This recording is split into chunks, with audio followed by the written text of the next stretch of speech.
Doubt on Trial. What 12 Angry Men teaches about skepticism. What happens when 12 strangers are asked to make the most important decision of someone's life, and most of them don't know how to think critically? Welcome to Cinematic Skeptic.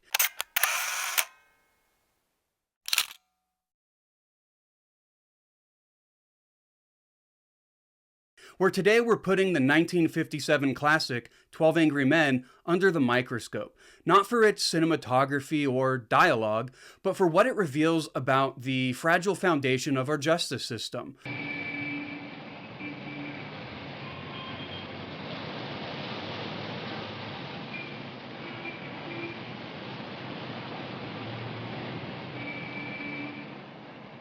Before the verdict, before the sentence, there's a room full of opinions and just one man asking questions. In 12 Angry Men, doubt becomes the most powerful force in the room. Okay, that's 11 guilty. Was Bonnie not guilty? 1. At first glance, it's an open and shut case. A boy's life hangs in the balance, and 11 jurors are ready to convict.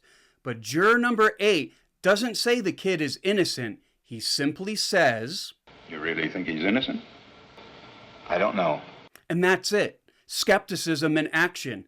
Not denial, not contrarianism, just a refusal to leap to certainty without good reason. Boy, oh boy, there's always one. And then comes the knife. What about it? The knife this fine, upright boy admitted buying the night of the killing. The prosecution called it unique. Now, are you trying to tell me that this knife really fell through a hole in the boy's pocket? Someone picked it up off the street, went to the boy's house, and stabbed his father with it just to test its sharpness? No, I'm just saying it's possible the boy lost his knife and that somebody else stabbed his father with a similar knife. It's just possible. He doesn't argue the kid didn't do it. He just shows the cracks in what everybody thinks they know. It's a very unusual knife. I've never seen one like it. Neither had the storekeeper who sold it to the boy.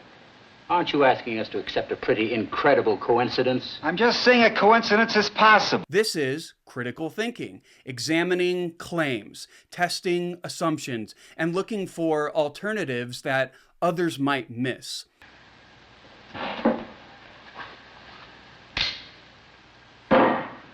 Where did that come from? Things unravel further when they reenact the timing of a key witness, a loud train, a man who said he heard a scream. But could he have? Did he have time to see what he claimed? The old man, according to his own testimony, "I'm going to kill you," body hitting the floor a split second later, would have had to hear the boy make this statement with the yell roaring past his nose. It's not possible he could have heard it. The film becomes a live-action study in epistemology, how we build knowledge, how we trust memory, and how easy it is to misjudge what we call facts. He's had a pretty miserable 18 years. I just think we owe him a few words, that's all. I don't mind telling you this, mister. We don't owe him a thing. Some jurors argue not from the facts, but from emotion, bias, and personal trauma. Juror 10 rants about people like that. Look, you know how these people lie? It's born in them. I mean, what the heck? I don't have to tell you. They don't know what the truth is. Juror 3 projects his anger about his son. Rotten kids, you work your life out.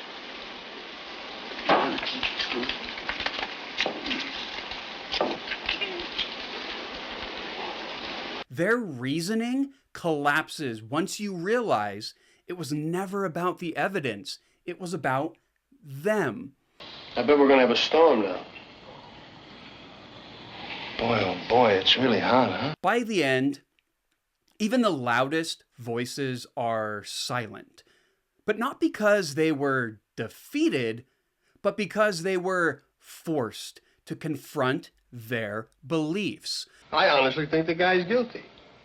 Couldn't change my mind if you talked for 100 years. I'm not trying to change your mind. It's just that we're talking about somebody's life here.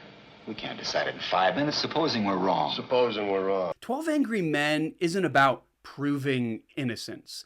It's about earning your convictions, holding doubt where doubt belongs, and recognizing when belief outpaces what the evidence can carry. In a world flooded with snap judgments and hot takes, 12 Angry Men reminds us of something simple. Sometimes the most radical thing you can do is pause and ask, what if I'm wrong?